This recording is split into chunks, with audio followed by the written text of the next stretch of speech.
5, 6, 7, 8. Rock step, triple step, rock step, cha cha cha, rock step, cha cha cha, rock step. Hi, my name is Kate, and my pronouns are they, them. And my name is Lou, and my pronouns are they, them. Just two they, thems talking about dance. Dance and stuff. Kate, we have a special guest today. Who is our special guest? I'm so excited. We have Madeline Webster-Perry here, who uses she, her pronouns. Madeline is a queer Lindy Hop dancer hailing all the way from St. Louis, Missouri. And Madeline is a consultant and trainer in disability employment and is passionate about disability inclusion, accessibility, and fostering dialogue in dance spaces. Today, we're so excited to pick her brain. Woohoo! Welcome, Madeline. Hello, thank you. I'm so glad I'm here. Woo! Welcome. So exciting to have you here. You're really quite an expert in like what you do as a disability advocate. We're also really excited to get to know you as a dancer. Do you want to share your dance story with us a little bit? Oh, yeah. Recently had a friend ask me this question, and I kind of love it. So my grandmother was a dancer.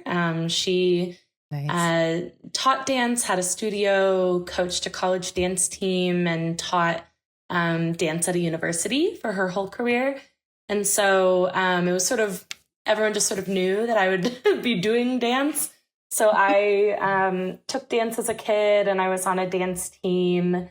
I minored in dance in college, and I was in a hip hop company in college, and I really loved the team aspect, and I loved the community, but I fell out of it after that for personal reasons, like some body stuff, but also just accessibility, right? Like dance classes are really expensive. And so I wasn't doing much of it.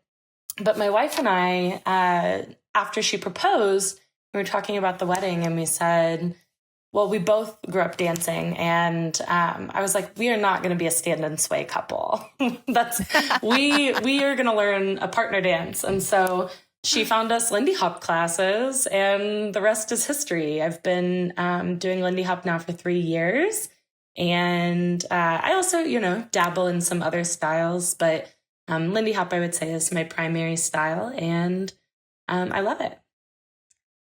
That's awesome. I love that story. That's awesome.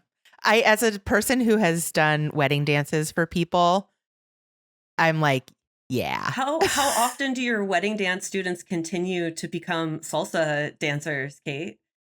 I have to say not often, but yeah, it's very fun to have been that person. So it's cool that you started that way. Does that mean that you hadn't danced Lindy Hop before that moment with your wife? I had taken a ballroom dance class as part of my dance minor in college. Actually, my grandma taught it, and there was like an East Coast swing class, segment as part of that semester. But that's it. I had not touched Lindy Hop. I had done a little tap, and my wife is actually a pretty prolific tapper, and there's quite a lot of overlap in those communities. But, yeah, absolutely. Especially with your little bit of hip hop background, and especially with you and your wife having tap, I'm sure going into Lindy Hop, it was kind of like a perfect moment for you both to become Lindy Hoppers at that point. It was. That's so sweet.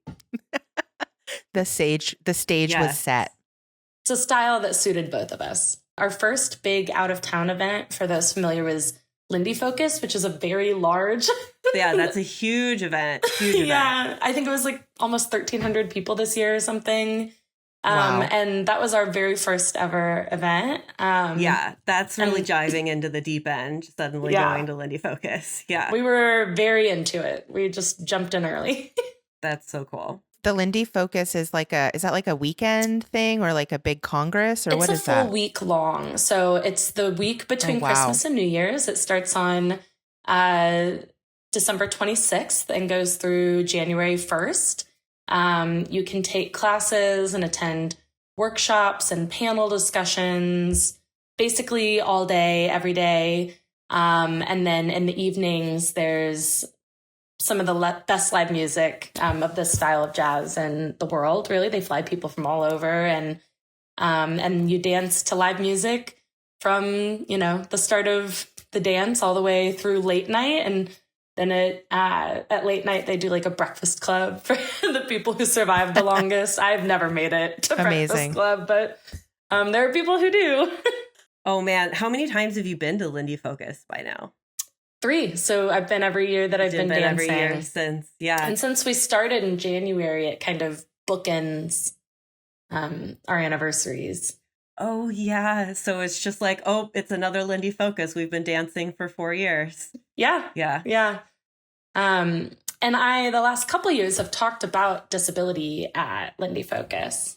Yeah, that's something that I've heard that you do, is that you do disability advocacy at Lindy Focus, which is really cool because Lindy Focus is one of the like pinnacle like Lindy Hop events. It does help dictate culture everywhere else. So it's really exciting to hear that you're doing this work at Lindy Focus. I'm really excited to get more into Lindy Focus and your disability advocacy a little bit more later, but I'd love to hear just a little bit. What's the St. Louis scene like?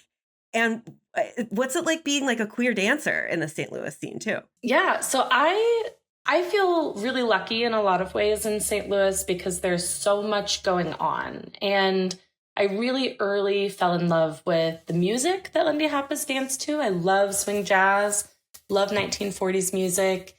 And so there's a lot of live music around, which has really helped me feel sort of immediately connected. I started going out all the time. It wasn't just that you went to the class and the like weekly DJ dance. It would be like, I could go out 4 or 5 nights a week and social dance with people, which really changed my relationship to dance and to community because I was seeing people so often that I started to have really close friendships with people. That being said, we are one of the only I'm one of the only queer people. We are, in fact, the only like same-sex couple in the scene. And oh, wow. I would say that for the most part, people have been totally normal towards us. I would say that there are like a lot of bisexual people who are in our local community who are really comfortable around us and who've always treated us very well. But I think there are times that still really sucks. And I feel like I do so like I have posted about beginner swing classes in my local queer exchange group, like literally every week for like a year and a half, because I so badly want to grow the queer community in our local Lindy Hop scene because I've gotten so much out of it and I love it so much. But that's a piece that's really missing for me because dance has taken up such a huge part of my life that there's not like a lot of room for much else outside of work and dance and family. And so I don't have like a ton of time to go out and try to build new communities and new friendships. And so I kind of just want to bring them into the world that totally. I'm already a part of. My wife and I are actually planning currently to host a Pride dance. I think we're maybe going to call it Dance with Pride in June of this summer, and with an explicit goal of attracting new dancers. So we're not going to be we're only having beginner classes. There is going to be a social dance that we hope lots of people come to, but ultimately we're not really interested in servicing existing dancers. We're trying to increase the number of queer dancers in our community. So we have that to look forward to, but yeah, it's challenging because I feel really close to a lot of these people and I'm grateful that they're in my life and many of whom have done quite a lot for me. But it does suck sometimes to show up and be the only queer person in the room, for my wife to be the only like visibly gender nonconforming person in a room, as someone who's pretty like butch presenting. And so I think that both of us are often wishing that those communities could merge in some ways. Yeah, I definitely really feel this too, and really commend you for working to connect the two communities, because we really feel at Degender Dance too that like dancing is such a healing, beautiful thing that everybody really benefits from it. But I feel like especially queer people benefit from like this embodied, beautiful art that we can do together. And I also think that it's really cool that you're in a community that has so much live music. And that's like really different. That's something that Seattle doesn't really have. It sounds like you're in St. Louis. That's like the music comes first and then the dancers show up for the music. And in Seattle, it's like the community that we're used to is much more like we hire the band for the dancing. So that's like really different that you get to kind of like go do this dancing out in the world instead of hidden in these dance spaces. Yeah. And one of our like biweekly dance socials is at a bar in like our neighborhood. We call it the Grove. So that's like kind of cool. And sometimes we'll catch random people that just happen to be out in the Grove who are looking for something. So cool. And there's not a lot of queer people like out at the gay bar, like dancing with you guys. Mm-hmm. Wow. I really hope that you guys grow that community. You do seem like I've seen online too. You do the, where to dance with me this month, like this cute little graphic that you post. It's so cute. And I wanted to ask a little bit about that too, about like why you're posting those and do they help you grow the community that you hope to see? Yeah, I started doing them because I have like a friend group of lesbians who are all in their 50s who I love dearly. Love that. It's funny, St. Louis doesn't have a lesbian bar, but we have a lesbian bar. It's called Hummel's. And it's like a total dive bar. It's owned by Dawn and Melissa Hummel. And Dawn, we have just this incredible relationship with them. They let us have our wedding after party there for free. They like surprised us with fireworks. They're just really sweet people. And so like the ladies that hang out at Hummel's kind of became a part of our extended community. And so they have their own Facebook group. It's like St. Louis Lesbian Queer Society, maybe. But I found that if I would post there, sometimes some of them would actually come. Or I think maybe the first thing that I did was I just shared a cute photo or video of my wife and I dancing together and said, we would love if there were more queer people out doing this with us. And so many of them expressed like actual interest that I decided to start trying to better market to them directly. And so what I do is I make like just a little Instagram post that I share to Facebook that just every month says where I'm dancing. It's not every possible thing to do. It's just where you'll find me personally dancing. I'm not like promoting one organization over another or anything. It's just where I'll be.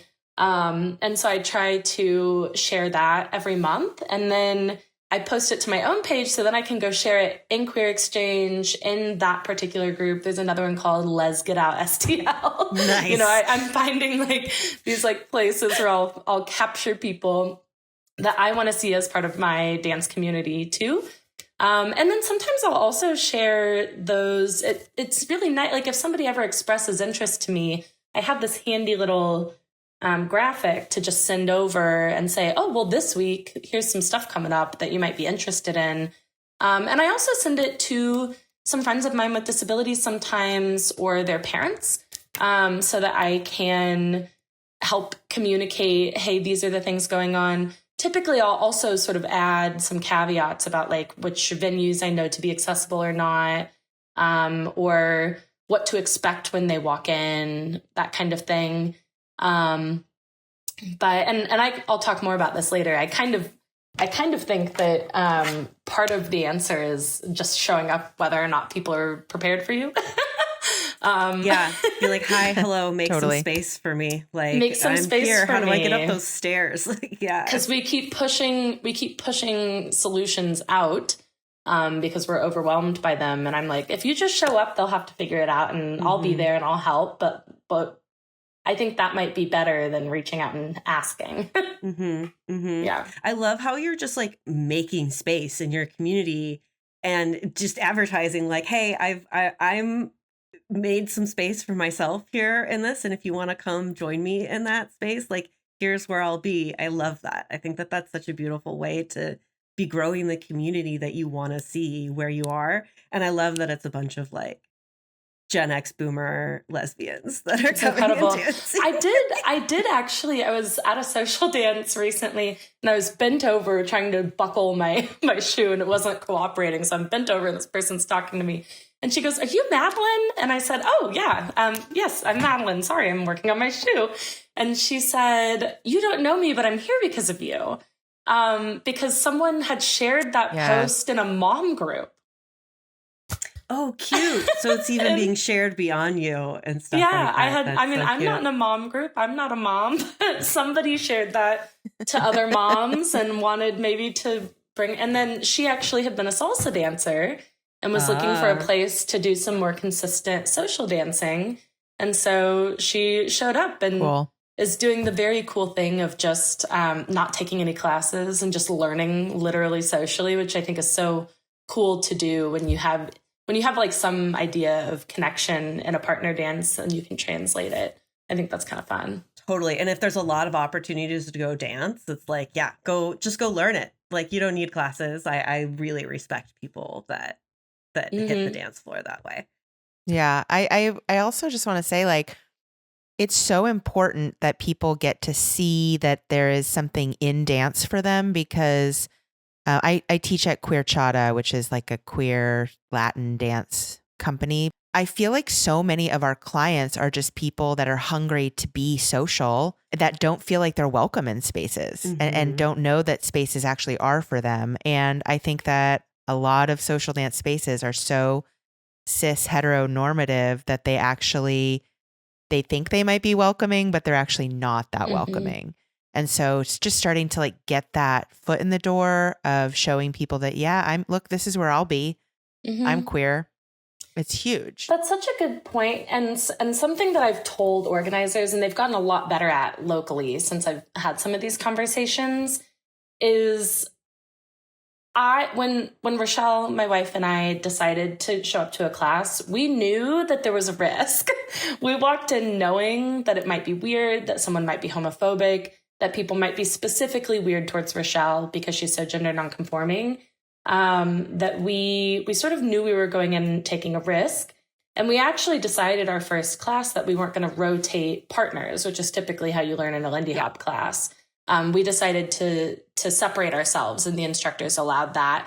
Which I think is a great tactic, by the way. I want to say that like instructors should, I think it's great whenever you can allow two people to just do on their own if that's what makes them feel comfortable in a class. So I'm really glad that happened. Yeah. And shout out to Christina and Josh. They were incredible first instructors. They introduced themselves with their pronouns, very first thing. And that did sort of just remove like an anxiety that we walked in with, that it's like, hey, these people are intentionally trying to make us more comfortable. I could tell that was part of it, but also it's just part of how they teach. If you don't have anything on your website that says that you are affirming and that same-sex dancing is normal and same-sex couple pairings are normal and that queer people are welcome, then people aren't going to assume that. When you live in any kind of oppressed or marginalized community, your protective baseline is, I might not be welcome here. And so if you don't say anything, I'm probably going to walk in assuming that might not be. And I mean, we were brave enough that we decided that we were going to try it anyway. And we both like walked in and we said, if it gets weird, we're just going to leave. We give ourselves permission to leave. It's fine. We're allowed to leave. You know, we can do that. And so we gave ourselves that permission. And then in the end, we didn't need it. And literally we walked out to the car and I looked at her and the first thing I said was, so this is our new thing now, right? Because we had so much fun. But not everyone is going to be as brave as we were willing to be. And I don't want those people to not have the opportunity. And I really have gone lately out of my way to thank people who do. So for example, Salt City Stomp, which is a Lindy Hop event in Salt Lake City, included like a pride and trans flag in their like sort of event description. And I'm like, so small, but you know what? That means that somebody knows what kind of event that is and whether they're welcome or not, that might not have otherwise. And that's literally all they had to do. And I said, thank you so much for doing that. It really means a lot. I think that more people are going to feel comfortable at your event now. Yeah, I feel like it's assumed that like, oh, everybody's welcome. But when the baseline of our entire culture is that men dance with women, and, there's these kind of like unspoken or very blatant guidelines that everybody follows. When you don't want to follow those guidelines, how are you going to know or you don't conform, how are you going to know if that's a space for you? So it really is on organizers and stuff to say stuff. And I think people are really getting better about it. I think it really is, a shift really is happening. But maybe that's like the transition into some of the work you do professionally. I want to hear about your professional work and how that kind of dovetails with what you're doing in the Lindy Hop scene in St. Louis. Yeah. So my professional background has mostly been around disability employment, although I've also done a lot of work around what we call self-advocacy. So basically organizations and advocacy efforts led by people with disabilities. I've done the work of sort of supporting those organizations, helping them get founded, helping recruit for them, doing like advising work, like advising a group. And then I also have done what's called family navigation, specifically for like what I call the teens and 20-somethings. So helping families figure out how to transition from like high school to adult services. I've done that. And now I work for, it's a really long acronym, but it's called a UCED, UCEDD. It stands for University Center for Excellence in Developmental Disabilities. And I am a trainer. So I work with state agencies to develop new programs. And then I write a curriculum about how to implement those programs. And then I go around and train people on how to do it. And so it dovetails in because disability has been a huge part of my life. It's been my entire career. I also have a family member with a disability that I care a lot about. And even though my work now is like a little more removed, I do like, have you ever heard the swimming up the river analogy, right? Like I got so tired of pulling people out of the river that I went upstream to figure out why they were falling in. Yes. And I feel like I have an upstream job now, right? I'm like trying to solve sort of problems that impact a lot of people at once instead of doing individualized work. But I still really love doing direct care work. And so I am working in, so I have 4 people that I continue providing direct services to who have disabilities. I get to do it through a model where I'm basically a paid family friend, which is nice. Really cool. Yeah. And so I get to like take them out to the bar with my friends, and I get to, take them out to see a movie because that's what they want to do. Mm-hmm. And yeah. I love that you have an opportunity to still work with people one-on-one and be able to be like upstream, figuring out why people are going to the river and like have an effect systemically. Because I've done counseling and work with people one-on-one, and it can be so hard dealing with trying to support people and then having no effect on the systemic things that are affecting their lives. So I really love that. And then, so do you bring that like both working on an individual level and a systemic level to the way that you're trying to have an effect on the like dance community?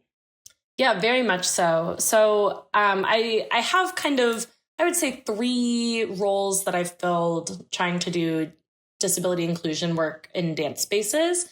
So one is that I do some like training or workshops where I will talk about like what can organizers be doing to have a more inclusive scene.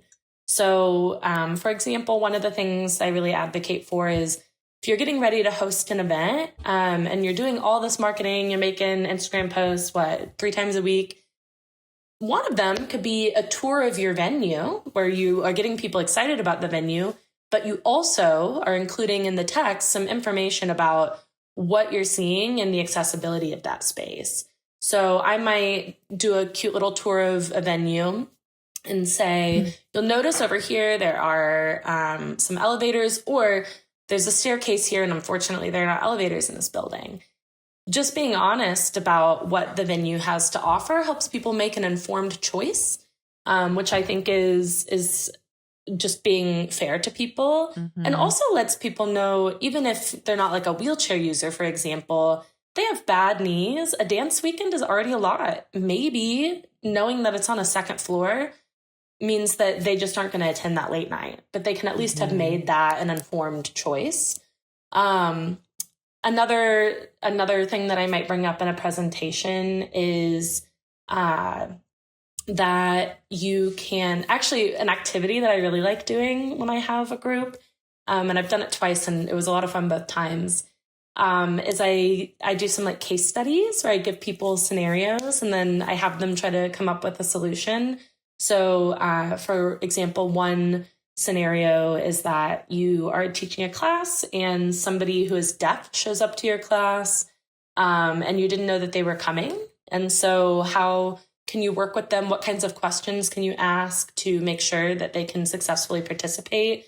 For example, maybe they have like an FM system that can Bluetooth connect to the mic that you're wearing. Or maybe you can place them next to the speaker and have their role not rotate so that they can feel the vibrations of the speaker during class. Tons of things that you can consider. I also always throw in a trick one, which is the somebody with Down syndrome shows up to your like taster lesson at a bar before the band starts. How do you adapt? And the answer is nothing, right? Because you don't actually know what their capacity is, or even if they're going to have any deficits in dancing. They may show up and be more experienced than everybody else for all you know. Totally. So you wouldn't adapt the class. You might just welcome them and say, is there anything I can do to make this class go well for you? But you don't have to change it just because they're there. You do that for anyone, pretty much. Yeah. So that's like one I do. So I do like presentations and workshops like that. Another thing I do is I'll do accessibility coordination for events. And so events will, on their registration form, include questions about accommodations or needs related to disability. And then I just get access to that registration form. And then if it's something that I can immediately solve, then I'll just do that. And if it's something that maybe requires a conversation, I'll reach out via email and say, hey, I wanted to check with you. What do you think about these possible solutions? What can we do to help? I actually think Nevermore, which is an event in St. Louis this past year, did a really good job of this. I was really proud of what we did. And I really want to shout out actually Cindy Lyons, who did a ton of work on that event and really brought me in a way that a lot of organizers don't always, made me a very active member. And so I'm like, this will make me a little bit emotional, but at that event, somebody who uses a cane was there. They came up to me after and said that it was the first dance event they'd ever been to where they felt comfortable bringing their cane on the dance floor. Wow. Mm-hmm. As someone who brings a cane on a dance floor and how weird of an experience that is, that's a big deal. That makes me really want to dance in spaces that you're involved in. That's really amazing. It was really special. And I think that they felt that there were just like more kinds of movement that were welcome there than they were than they had experienced in their home scene. And I think that they, and it was the creativity that came out of that, of how they partnered danced with a cane, of how, like, I see so many people get so rigid in this idea of what your beginner class has to look like. And I've actually taught like adaptive dance class to people with disabilities, which I actually don't typically advocate for, because ultimately that's still a segregated environment. None of those people ever met anyone in the Lindy Hop community, so I don't think that it actually did anything productive. I really want to focus on inclusion, which means bringing them into spaces that exist rather than creating separate spaces for them. And so, but when I've done that, we've come up with so many cool ideas, right? And all of them, I'm like, we could do this in a class. Like, maybe someone actually wants to dance solo the whole time. I don't care. Totally. I can still teach them the footwork. I can teach them, I can pull them aside, give them like 1 or 2 solo jazz steps and have them learn, like practice improv. You know, like there are so many things that somebody can do other than, and this is like total Lindy Hop context, but other than rock step, triple step, triple step. Absolutely. Yeah. Yeah.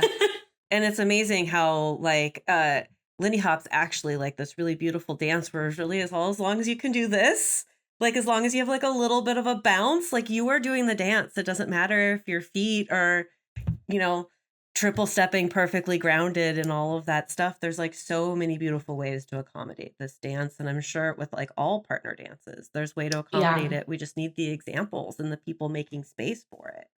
One of the things that actually inspired me the most was someone was showing at a workshop I went to some videos of old timers dancing and watching how some of these like legends moved their bodies in their 80s and 90s to this music and how they adapted it to be able to physically, I mean, I can't dance to songs that fast sometimes. And I'm watching them make it work and shuffle their feet and, you know, and find balance in different ways. And I was like, well, if this person, like I know people with disabilities who, this is about like the mobility and dystonia that I'm like seeing, right? Like if they can do it, then we can certainly teach it. Yeah. Yeah. I had this really interesting moment with a friend and I hadn't been dancing with them in a minute. So they hadn't like, you know, my disability had progressed a little bit. So they hadn't seen me move with the way I move more these days. And we were out dancing to live music and it was a little fast. And I was like just trying to keep up. And then later they complimented me. They were like, you were really in the ground. Like the way you were moving was really, and I was like, I think I was just protecting my joints. Like, I think I was just trying to, and then I thought about it. I went and watched some old timer things and I was like, yeah, you can absolutely dance these dances no matter how your body is feeling. You just like accommodate it, especially these old timers. Like, they were the ones that handed this, you know, like like they're the ancestors of this dance and they were dancing it like Frankie Manning was dancing well into his 90s. Well, and I think like I want to just go back to what you said about not making segregated spaces. Lou and I have talked about that. It's not just for the people you're including. It really benefits the people that were already there, the people that already have been included, right? Like, we need to queer and like disable up our spaces so that everyone can benefit from, like, I was talking to my students last night, like salsa is a street dance. We treat it like this thing that you like learn in a studio. But the reality is that most people that learn to salsa dance learn it from like their aunties and grandparents and friends at the social gathering. And everybody has different abilities and most people aren't trained dancers, quote unquote. And so I think keeping the community really inclusive actually brings the more of the ancestry and roots of the dance to people that are already into it. It creates a community where everybody benefits. It's not just the people we want to include, it's everyone. This actually reminds me of an activity that I sometimes do in my workshops. And in my mind, I don't know if I like call it this out loud, but I call it the backyard barbecue.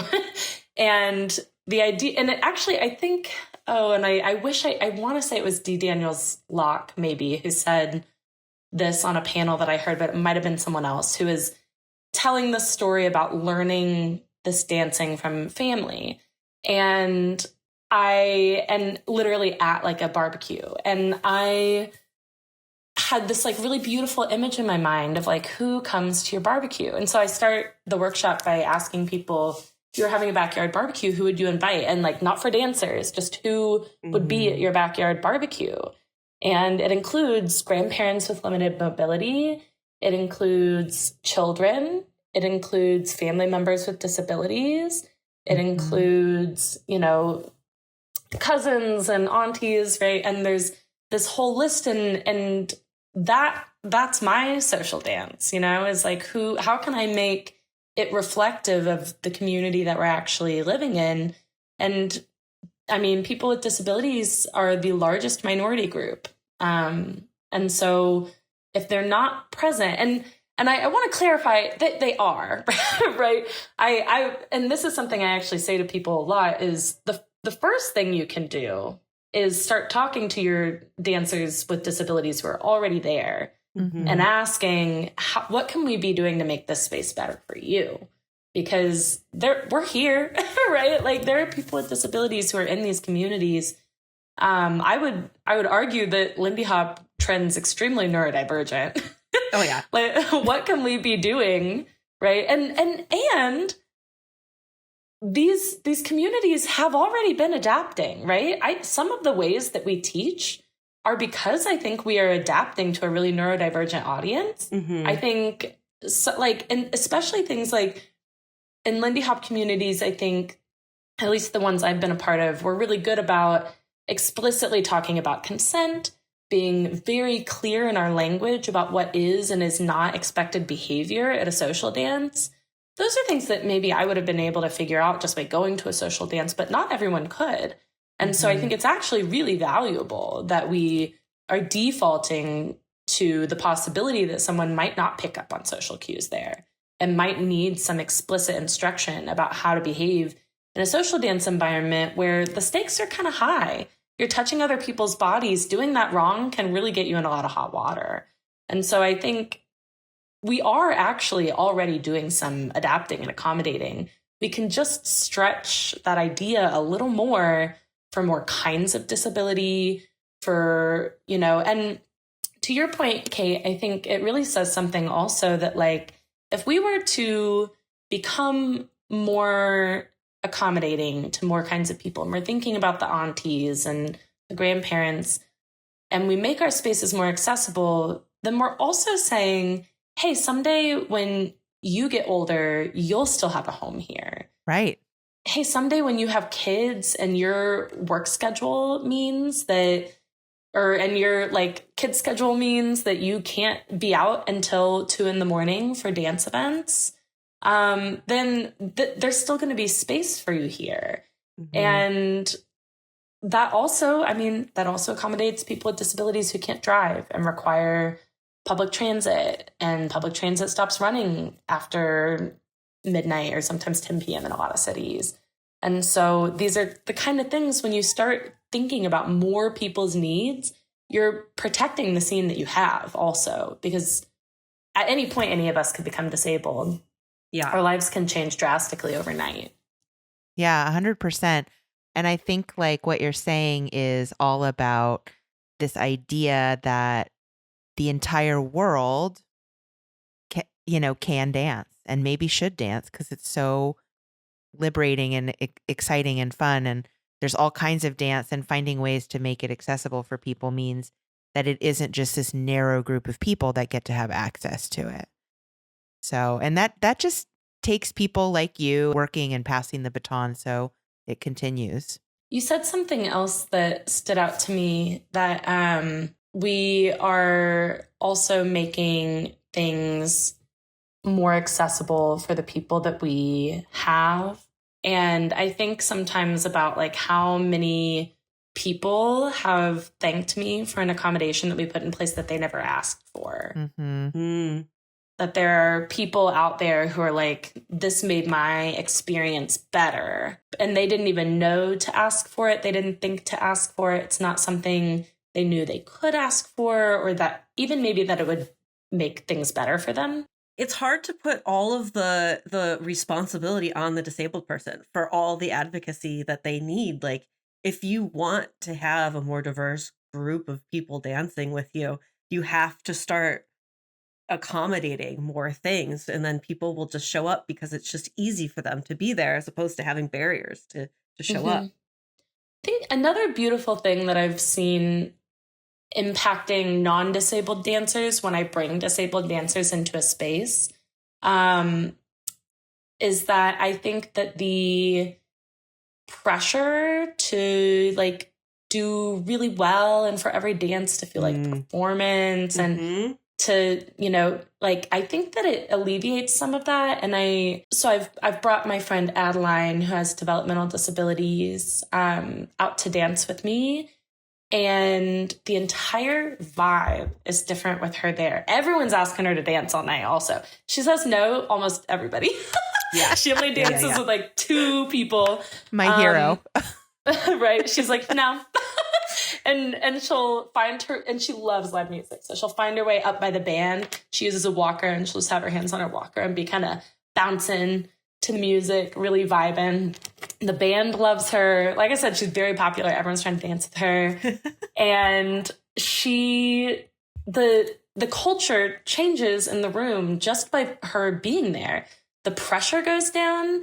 I think that the people that are questioning themselves or feeling insecure, like, she's welcome.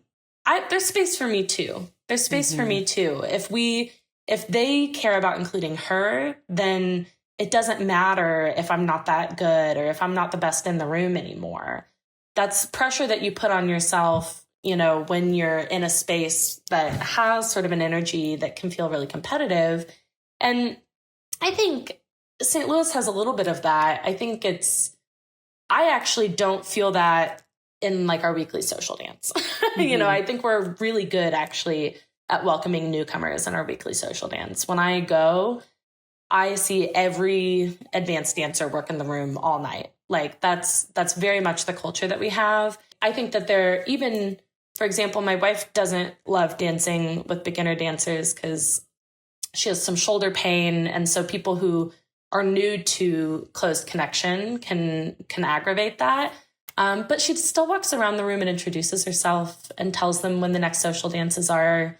And I think there are so many ways to make people feel welcome.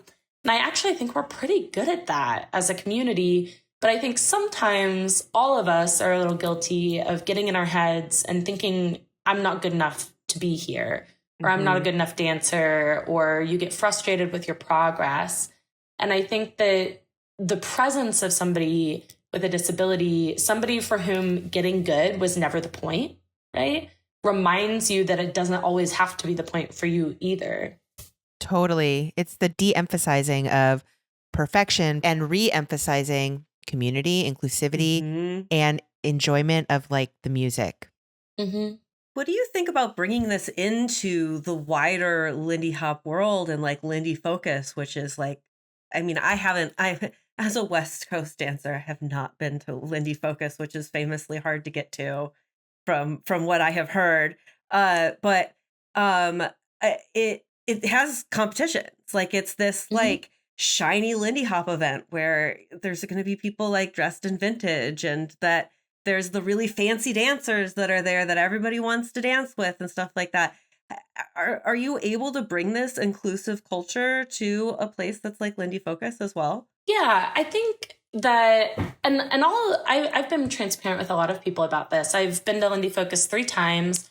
My first year I had a really hard time. I went with like a group that I didn't really feel like kept hanging out with me all week. And to get sort of what felt like ditched at an event that size was really, really hard. I was still a new dancer. I didn't, I felt like I didn't measure up.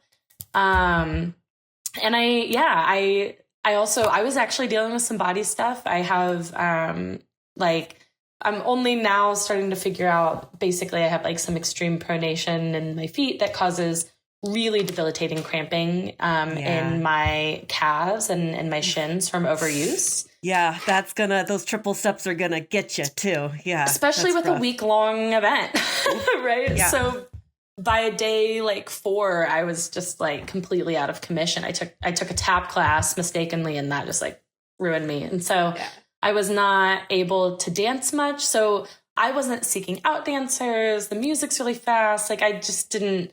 My first year wasn't great. But my second year, Cindy, who is an organizer and is my friend, they reached out to me about doing some disability work there. And I decided to go because I really cared about it and the opportunity was really exciting.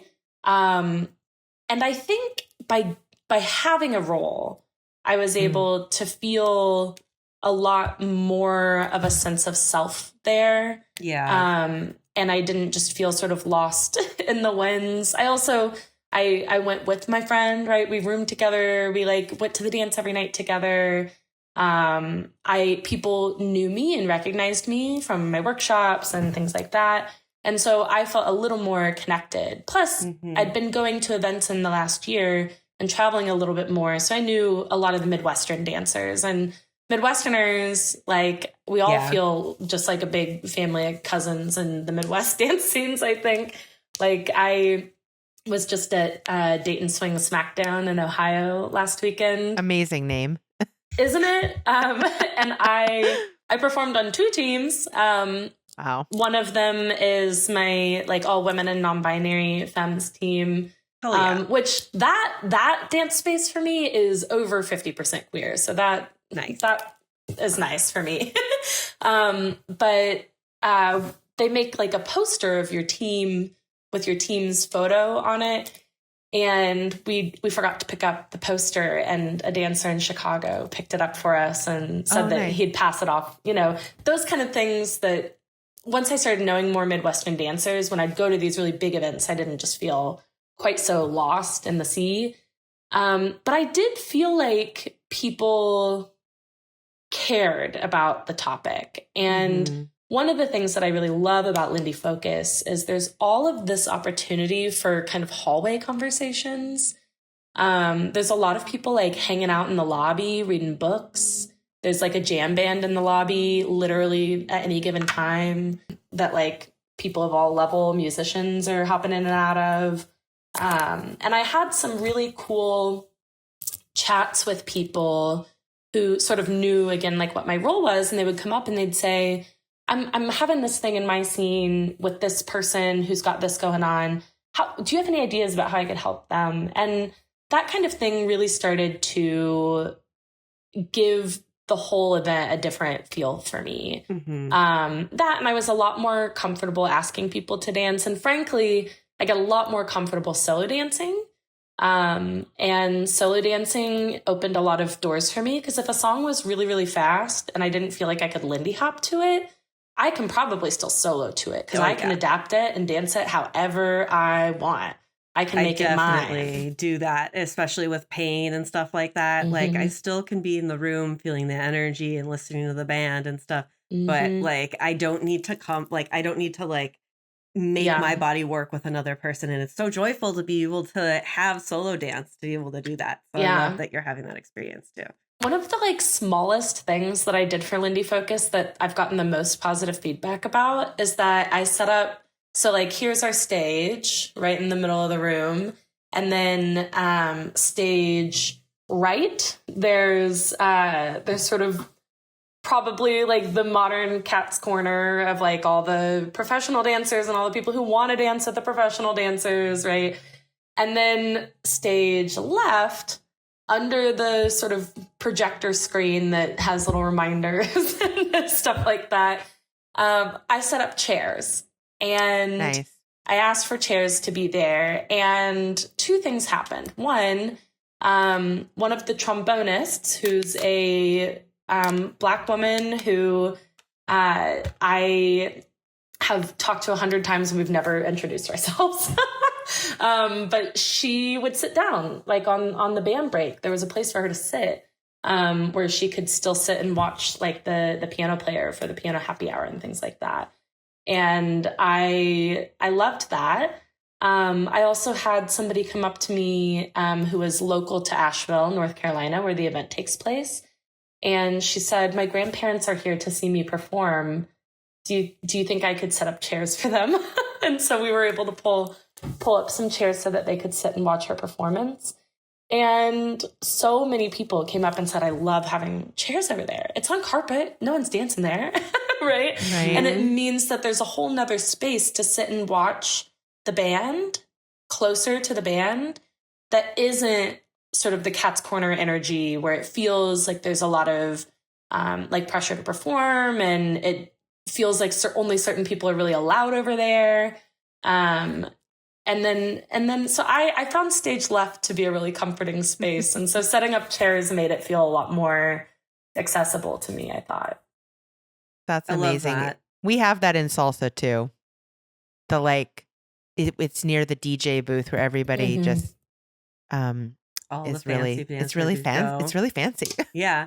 I love disrupting that, but like it's like the yin to the yang of that, of like, you have to be really cool to be over there, but look, these chairs are so inviting. Anyone can be in these chairs. Like, It's so Anyone basic can too. be in these chairs. Yeah, It's so basic. Just having chairs, it's like, yeah. The bar is in hell, I guess. Just, like Yeah. all you really need is like a space, like a chair. Like, how accessible is a chair? How helpful is that? Like, it can be revolutionary. Absolutely. Yeah. And that's one of the things that I tried to tell people, because when I first started talking to people about accessibility in dance, everybody's sort of guard went up a little bit. I think they were like paranoid that if they started talking about it being like accessible, that they'd have to learn how to teach to somebody in a wheelchair, which I'd argue is not as hard as they're probably thinking it is. Or they're paranoid that they're never going to find venues that are accessible enough, which is in St. Louis a big challenge. That being said, I really challenge people to start something a little less drastic, right? You can start by having more chairs. Yeah. You can start by having like some snacks and having your water available. You can start by offering earplugs. These are all very basic entry level accessibility things. And then we can talk about maybe at your next event, you dedicate a room to be a quiet space, right? Or maybe at your next event, you start asking people what accommodations they might need so that we can start planning ahead for them. And as someone who's done this for a few different events, the accommodations that people request have been extremely easy, actually, to accommodate and navigate. I'm still waiting for the day that somebody asks for something that I can't find any solution for. I think the most challenging was someone who really struggled with sense, mostly because it's hard to control other people's behavior. I can that's request, a hard one. Right, that people don't wear perfumes, and I can request that to the ends of the earth, but that's a pretty challenging thing to police. Yeah. And so that one has been challenging, but even that we made work at Nevermore, and a lot of Nevermore actually happens outdoors. And they were like, Nice. You know what, I can make this work outdoors. And if there's a problem indoors, I'll come tell you. And we didn't have any problems. I grew up That's with great. a family member that was extremely scent sensitive, who'd done like really high chemical printing in their youth and then like developed an extreme sensitivity. And what I learned with her and accommodating her is it took a long-term culture shift. And so like repeatedly being asked to not wear scents, people start to understand, oh, this is important. And sometimes that culture shift just starts with a one sentence like awareness. Please don't add Yeah. before you come here. That kind of awareness for organizers, studio owners, is just one that I hope will grow with more people like you, or just like squeaky wheels too. Although we don't want to put all the onus on disabled people, I do think just being like, hey, can you accommodate me is huge. If one feels comfortable enough to do so. But yeah. You said that there's actually a like disability satire account. It's like The Onion, but for people with disabilities, called The Squeaky Wheel. Nice. Rad. It's really Awesome. funny. I Perfect. never feel comfortable sharing anything from it because I'm like, what if somebody takes this out of context? But it's really funny. So good. Yeah. Sometimes you got to be a squeaky wheel. Yeah. It gets things to happen. Yeah. Okay, so I wanted to check in too about charting the life course. That was something that you said you wanted to chat about. Can you tell us a little bit more about what that is? Yeah, so when I used to work at a different USAID, long acronym, I worked on the team that helped develop some of these products. And I am a big advocate for Life Course as a framework, for the tools that they have. I use it literally all the time. I use it in my personal life. I use it to help other people. And like I do career coaching as a side gig. I use it for career coaching. And I have also used it in the context of dance. So one of the things that it does that I think is helpful is it provides kind of a framework and like a shared language. So one of the things that I like is it talks about these life domains. So it breaks down different areas of your life into domains. So we have daily life and employment, community living, social and spiritual life, advocacy and engagement, healthy living, safety and security. And one of the things that I sometimes will do with folks in my workshops is I'll walk through each of those and have them give examples and stories about how I have some food. That was so nice. Just the arm of the wife dropped it off and then disappeared. Love that. Thank you. So I'll go through each and I'll say, how has dance impacted this domain in your life? And people have stories for every single domain. Wow. And I say the reason this tool exists is because people with disabilities are being kept out of full access in every single one of these domains. So their inclusion in your space could increase their opportunities to have a more fulfilling daily life, to be able to find a job through a dance friend, right? It could help them find a potential roommate. It could help them like maybe pick where they want to live next because they want to live somewhere they can easily get to the dance space by bus. It might increase their social life. It's going to give them opportunities for advocacy and engagement. We locally do a lot of that. We had some fuck ice cookies at a recent social dance with a little card with a QR code for places to donate and ways to help. And I think giving people access to that kind of engagement, healthy living, obviously, right? Both mental health, physical health, moving our bodies, feeling in control of our bodies, safety and security. A big part of this is actually preventing.